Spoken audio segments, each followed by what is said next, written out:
የጭላሎ ተራራ ቀዝቃዛ ትንፋሽ የቀመሰ በደን መከበቧንም ያየ አሰላን ከነቅዝቃዜው ያነሳታል። ለዓመታት የብርድና የተራራማ አካባቢዎች ምሳሌ ሆና የቆየችው ይህች ከተማ አሁን ልማታዊ እድገቷ እያሞቃት ነው። የከተማዋ ነዋሪዎች እንደ እድሜዋ ያስመዘገበችው ለውጥ ቅር ቢላቸውም ከጥቂት ዓመታት ወዲህ ግን ቅጽበታዊ ለውጦችን ተመልክተናል ነው የሚሉት። እንቅስቃሴው ጥሩ ነው። የከተማ አመራርም አስቦበት ህብረተሰቡ አስቦበት ይሄ ባይዜ በፖለቲካ አመራር ብቻ የሚሆን እድገት አይደለም። ይሄ ለህብረተሰብ ነው፣ ልማት ለህብረተሰብ ነው። ስለዚህ ህዝቡ አምኖ ተቀብሎ የኮሪደር ልማቱን ሰፋ ማድረግ አስፈላጊ ነው። አሰላ መንገዶቿም ሰፍተዋል። ኮሪደሩ በጣም ደስ ይላል። ቱሪስቶች መቀበያ ከተማ ትሆናለች እንደሚሉት ከሆነ እውነትም ትሆናለች። ጥሩ መስፋፋት እያሳየች ነው። ቤቶቿም እየታደሱ ነው፣ እየተሰሩም ነው። መንገዶቿ በጣም ሰፍተዋል። እርግጥ በቂ አይደለም፣ አሁንም ጥበት ይታያል። ቢሆንም ከቀድሞ በጣም የተሻለ ነው። ትምህርቴን የጨረስኩት እዚህ ነው። ስራም ይዤ ጡረታም ወጥቼ አሁን ያለው አሰላ ከተማ ነው። አሰላ እንግዲህ ከፍተኛ ለውጥ አሳይታለች ነው ሙሉ በእኔ ግምት።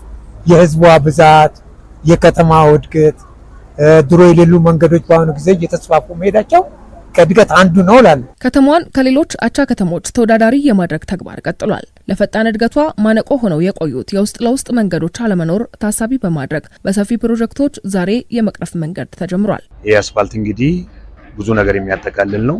ብዙ ፓርት የያዘ ነው። አንደኛ ሜን አስፋልት 14 ሜትር 14 ዊርዙ 14 ሜትር ነው። ከአስፋልቱ ቀጥሎ ያለው ወክዌ ያለ ግሪነሪ ያለን ዲቾች አሉን ወይ ደግሞ ዲነሬጅ አለን። ዘሆል ይሄን ሁሉ ያጠቃለለ ውስጥ ለውስጥ ኮሪደር ዲቨሎፕመንት ብለን የጀመርነው ከተማችን የማስዋብ ስራ ትልቅ ነገር ተጀምሯል። አሁን እንደሚታየው በተሻለ መልኩ ስራዎች ጀምረን ኦልሬዲ አሁን ሴሌክቲንግ ማቴሪያል እየተሞላ ነው በየቦታው።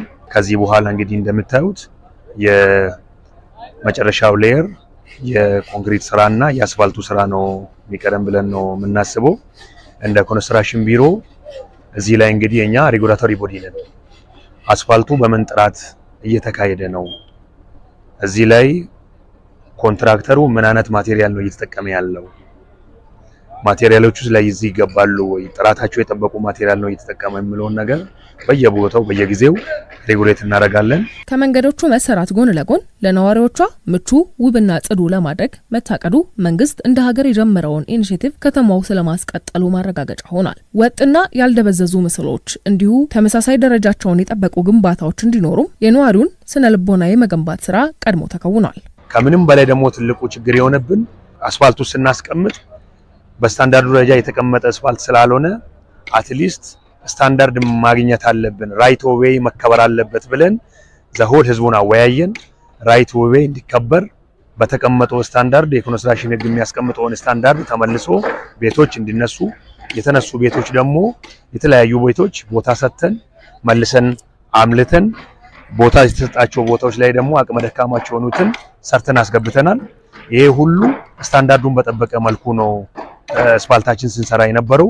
ዘሆል አሁን እንደምታዩት አስፋልቱን ከጀመርን በኋላ ዘሆል ይሄንን ቤት የተነሳው ቦታ ላይ መልሶ ባለቤቶቹ እንዲያለሙ፣ ሲያለሙ ደግሞ በስታንዳርድ ደረጃ እንዲያለሙ፣ አልሙኒየም ቤቶች እንዲያስቀምጡ አጠቃላይ ዳይሬክሽን ሰጥተን ህዝባችንም ኦልሬዲ እንደምታዩት እንቅስቃሴ ውስጥ ገብቷል። 839 ሚሊዮን ብር በመመደብ 41 ፕሮጀክቶችን ሰርቶ ለማጠናቀቅ ታቅዷል። እነኚህ ፕሮጀክቶች በሚፈለገው ጊዜና ፍጥነት ለማጠናቀቅም የከተማ አስተዳደሩ ፈጣን የፕሮጀክት አፈጻጸም ልምድ ማሳያ ተደርጓል። የያዝነው ስራ በ18 ወር ነው አግሪመንታችን። መስከረም ላይ ነው ይሄን አግሪመንት የገባ ነው። ነገር ግን ከዛ አሳጥረን እንጨርሳለን ብለን ያሰብነው እንደ መንግስት የተያዙ ፕሮጀክቶች በጥራታቸው በፍጥነታቸው እንዲሁም በተደራሽነታቸው ትኩረት ተሰጥቶ እየተሰራ ስለሆነ እኛም ከዛ አንፃር ከፍተኛ ትኩረት አድርገን እየሰራን ነው።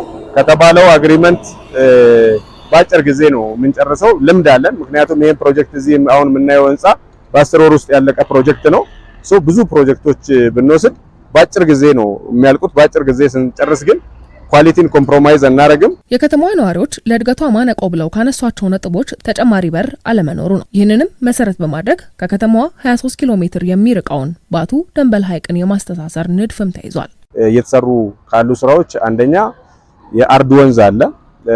ጭላሎ ተራራና ደንበላ ወንዝ ወይም ባቱ የምንለው በጣም በ22 ኪሎ ሜትር ርቀት ላይ ነው የሚገኘው። አሰላ እንደምታዩት በጣም ኤቨርግሪን የሆነች ከተማ ናት፣ ምቹ ናት። ከዛ አንፃር አንድን ከተማ ለማሳደግ ኢንቨስትመንትን መሳብ አለባት። ባለሀብቶችና እውቀት ያላቸውን ሰዎች ሀንት ከማድረግ አንፃር ከፍተኛ ስራ እየሰራን ያለነው። እንደምታዩቸው አሰላ ካለፉት አመታት ጋር ስናነጻጽር ከፍተኛ ለውጥ አለ።